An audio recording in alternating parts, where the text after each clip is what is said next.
Hello everyone, welcome back to the channel once again. और मैं एक दो दिन वीडियो अपलोड नहीं कर पाया, उसके लिए आई एम सो सॉरी। क्योंकि हम गए थे मेहंदीपुर बालाजी दर्शन करने, तो उसी की वजह से वीडियो अपलोड नहीं हो पाई। उसके लिए आप सभी से माफ़ी चाहूँगा। तो चलिए शुरू करते हैं। जैसा कि आपको यहाँ पे लिखा हुआ दिख रहा है, जो हम क्वेश्चंस करेंगे ये 100% यूजफुल है सभी गवर्नमेंट एग्जाम प्रिपरेशन के लिए। जो भी 2026 में हम गवर्नमेंट एग्जाम की प्रिपरेशन कर रहे हैं, चाहे एसएससी का हो, चाहे रेलवे का हो, चाहे बैंक का हो, चाहे डिफेंस का हो, डिफेंस मतलब एनडीए सीडीएस का। इवन कि आपको बोलना चाहता हूँ, जो हम क्वेश्चन करवा रहे हैं ये आपके यूपीएससी सिविल सर्विसेज के जो प्रीलिम्स एग्जाम है ना, उसके लिए भी इंपॉर्टेंट है। तो आप बिल्कुल भी मत घबराइए, जो भी कंटेंट आपको दे रहा हूँ ये सारे के सारे बहुत ज़्यादा इंपॉर्टेंट है। तो सबसे पहला जो क्वेश्चन है वो मैं आपको बताना चाहता हूँ, वो है क्या। क्वेश्चन नंबर 1 यहाँ पर आ रहा है। इसमें बोला जा रहा है मौलिक अधिकार। ठीक है, मौलिक अधिकार को इंग्लिश में क्या बोलते हैं, फटाफट कमेंट में बताओ सभी। मौलिक अधिकार को इंग्लिश में क्या बोलते हैं, सभी कमेंट में जल्दी से बताइए। मौलिक अधिकार भारतीय संविधान के किस भाग में निहित है।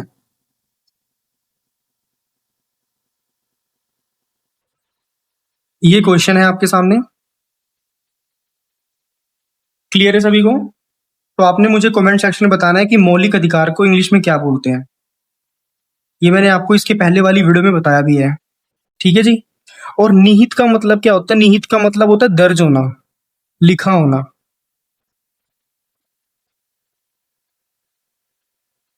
ठीक है। अब आप बोलोगे सर, अगर आपने इसको इतना शॉर्ट बता ही दिया तो फिर ये क्यों लिखा था। देखो भाई, सीधी सी बात ये है कि अगर हम ये वर्ड नहीं समझेंगे, क्योंकि एग्जाम में ना ऐसे ही क्वेश्चन आते हैं, ऐसे ही वर्डिंग आपको आएगी, टफ वर्डिंग आएगी। अगर आपको टफ वर्डिंग नहीं पता है तो आप कैसे करोगे। ठीक है। तो यहाँ पे ना सबसे इंपॉर्टेंट चीज आपको ये बताना चाहता हूँ कि यहाँ पे सिंपल सा ये पूछा गया है कि जो मौलिक अधिकार होते हैं हमारे, वो भारतीय संविधान के कौन से भाग में यानी कि कौन से पार्ट में लिखे गए हैं। तो मैं आपको बताना चाहता हूँ कौन सा पार्ट है। पहले हिंदी में लिखता हूँ। भाग 3 में लिखे हुए हैं, इंग्लिश में बोले तो पार्ट 3 में। ठीक है। अब हम आई होप अपने कमेंट सेक्शन में बता ही देना है। चलो इंग्लिश में बता ही देता हूँ। मौलिक अधिकार को इंग्लिश में बोलते हैं fundamental rights. Fundamental rights. I hope सभी को अच्छे से दिख रहा होगा। तो फंडामेंटल राइट्स को क्या बोलते हैं? मौलिक अधिकार। मौलिक अधिकार। क्लियर हो गया सभी को? ठीक है। और जिनको पता था उनको बहुत अच्छी बात है। तो हम इनके बारे में ना कुछ आगे पढ़ने वाले हैं, इंपॉर्टेंट इंपॉर्टेंट। तो देखो, 14 से 18 में क्या लिखा हुआ है? समानता का अधिकार। मतलब सभी लोग एक समान माने जाएंगे। समानता का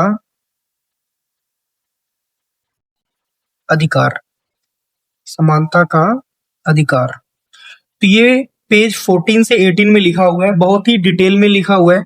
ठीक है, बहुत ही डिटेल में लिखा हुआ है, डिटेल्ड में लिखा हुआ है। इसमें ये बताया गया था कि जो पहले के जमाने में लोग थे तो क्या होता था, जो छोटी जाति के लोग होते थे उनको पढ़ने नहीं दिया जाता था, सिर्फ बड़ी जाति पढ़ती थी। तो इसमें क्या हुआ, इसमें ये चीज बताई गई कि सभी लोग पढ़ सकते हैं, सभी लोगों के पास मतलब अधिकार है। ठीक है, सभी लोग अपने मतलब अपने फ्यूचर को बना सकते हैं। तो ये सारी चीजें इसमें थी। क्लियर है सभी को? मतलब क्या है, सभी को एक समान माना जाएगा इसमें। तो ये था समानता का अधिकार। आई होप आपको इतना क्लियर हो गया होगा समानता का अधिकार किसे बोलते हैं। ठीक है।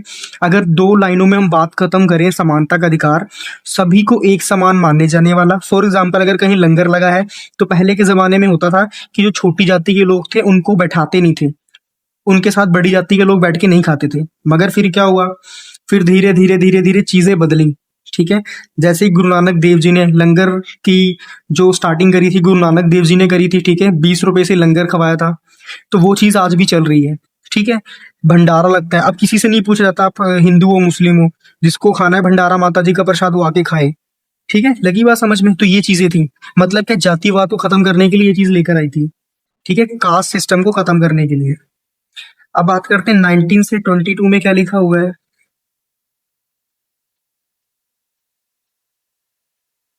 19 से 22 में लिखा हुआ है स्वतंत्रता का अधिकार।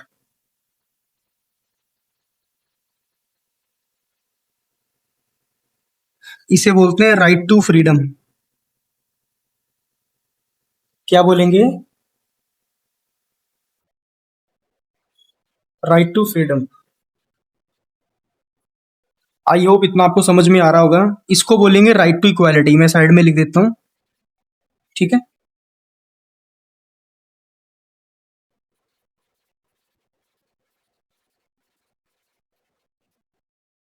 इसको बोलेंगे राइट टू इक्वालिटी, इसको बोलेंगे राइट टू फ्रीडम। इतना क्लियर हो गया आप सभी को?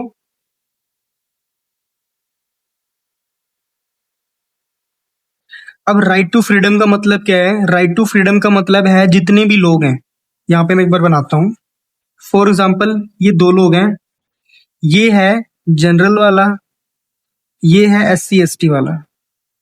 देखो मैं आपको समझा रहा हूँ सिर्फ, इसको कोई दिल पे मत लगा लेना अपने। पहले के जमाने में जो जनरल कास्ट के लोग थे उनको ज्यादा वैल्यू दी जाती थी। जो SC ST कास्ट के लोग होते थे या OBC कास्ट के लोग होते थे उनको वैल्यू नहीं दी जाती थी। ठीक है, उनको सही से जीने नहीं दिया जाता था, उनको बहुत ही बंदिश में रखा जाता था। तो क्या हुआ, तो BR अम्बेडकर जी ने स्वतंत्रता का अधिकार लाए। उन्होंने बोला सभी को स्वतंत्र रहने का अधिकार है, किसी को भी गुलामी की तरह नहीं रहना है, सभी को आजादी मिलनी चाहिए। स्वतंत्रता का मतलब क्या होता है? आजादी। ठीक है जी। स्वतंत्रता का मतलब क्या होता है? आजादी। ठीक है, चाहे फ्रीडम बोल दो चाहे इंडिपेंडेंस बोल दो। क्लियर है सभी को? अच्छा, फ्रीडम से याद है, फ्रीडम एक ना पहले बाइक का भी नाम था। एक बाइक थी फ्रीडम नाम की, ठीक है, काफी अच्छी बाइक है वो। खैर ये एक बाइक हमारे पास भी है फ्रीडम नाम की, काफी पहले की बात है ये।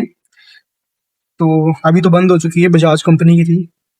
खैर आगे बढ़ते हैं, इतना आपको समझ में लग गया होगा। अब जो 23 और 24 पेज में लिखा था उसके बारे में पढ़ते हैं। इसमें लिखा है शोषण के विरुद्ध अधिकार।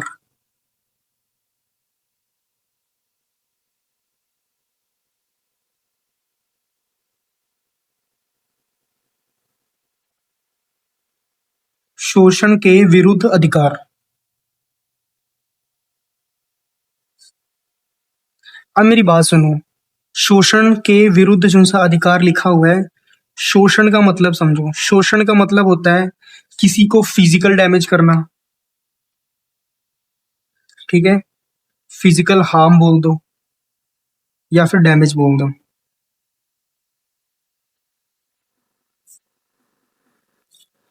फिजिकल डैमेज का मतलब क्या होता है? फॉर एग्जाम्पल किसी के शरीर के साथ गलत काम करना, ठीक है, किसी को बॉडी को गलती से मतलब समझ रहे हो ना। फॉर एग्जाम्पल किसी का बलात्कार होता है, किसी का रेप होता है, तो रेप इस ये जो चीजें थी इनको खत्म करने के लिए शोषण के विरुद्ध अधिकार लाएगा। अगर आपके साथ कोई भी शोषण करता है तो आपका अधिकार है उसके खिलाफ आवाज उठाना, उसके खिलाफ केस दर्ज करवाना, उसको सजा दिलवाना आपका अधिकार है। ये आपसे कोई भी नहीं छीन सकता। क्लियर है? चाहे वो अमीर हो, चाहे गरीब हो, चाहे बूढ़ा हो, चाहे जवान हो, चाहे बुजुर्ग हो, कोई भी हो, ठीक है, सभी को ये अधिकार है। तो लगी बात समझ में? ये सारी चीजें हैं।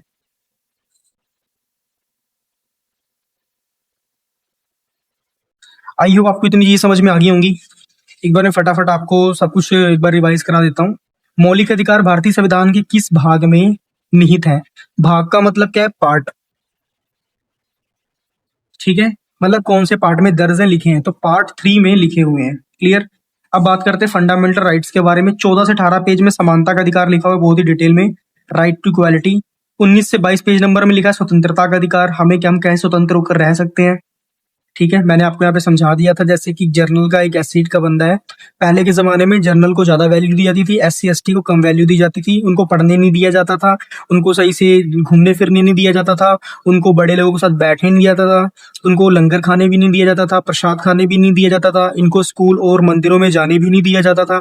तो ये सारी चीजें इनके साथ होती थी। क्लियर है सभी को? और लास्ट हमारा कौन सा है 23 से 24 में शोषण के विरुद्ध अधिकार, यानी कि फिजिकल डैमेज के लिए। अगर आपको कोई भी फिजिकली टॉर्चर कर रहा है, ब्लैकमेल कर रहा है, तो आप उसके खिलाफ कंप्लेन लिख सकते हैं। क्लियर है सभी को? और एक बात और बोलना चाहूंगा, इस वीडियो को शेयर करो अपने दोस्तों के साथ जो भी गवर्नमेंट एग्जाम की तैयारी कर रहे हैं, क्योंकि हम आपको वो कंटेंट दे रहे हैं जो आपको पेड भी नहीं मिल पाएगा। क्योंकि मैं बताना चाहता हूँ, जो सा ये क्वेश्चन है ना, ये क्वेश्चन एनडीए में पूछा गया है, बैंक में भी पूछा गया है, आईबीपीएस एग्जाम में भी आया हुआ है, एसएससी के एग्जाम में भी आया हुआ है, ठीक है, आरआरबी के एग्जाम में भी आया हुआ है। कुल मिला के ये क्वेश्चन कह सकते हो सभी क्वेश्चन पेपर की जान है। समझ रहे हो? जितने भी गवर्नमेंट एग्जाम होते हैं उनमें ये क्वेश्चन जरूर आता है, और ये क्वेश्चन एवरग्रीन क्वेश्चन है, ये जान है जान। समझ रहे हो सभी क्वेश्चंस की? तो इन क्वेश्चंस को अच्छे से कर लेना, ठीक है। ये हम सिविक्स कर रहे हैं, और अगर वीडियो अच्छी लगे तो उसको लाइक करना और कमेंट करके बताना आपको जो मैंने पढ़ाया समझ में आया है। और वीडियो को शेयर करें अपने दोस्तों के साथ, जो भी तैयारी करना चाहते हैं उनके साथ इस चैनल को शेयर करें, क्योंकि बहुत कम ऐसे चैनल हैं यूट्यूब में जो आपको टू द पॉइंट बात बताते हैं। बाकी सब किसी की बुराई नहीं कर रहा मैं, बट इतना बता रहा हूँ कि मेरे हिसाब से आप सभी का टाइम बहुत ज़्यादा इंपॉर्टेंट है। जितना मेरे को मेरा टाइम इंपॉर्टेंट उतना आपके लिए भी इंपॉर्टेंट है। तो फटाफट से चीज़ों को करें। मिलते हैं नेक्स्ट वीडियो में। Till then good bye.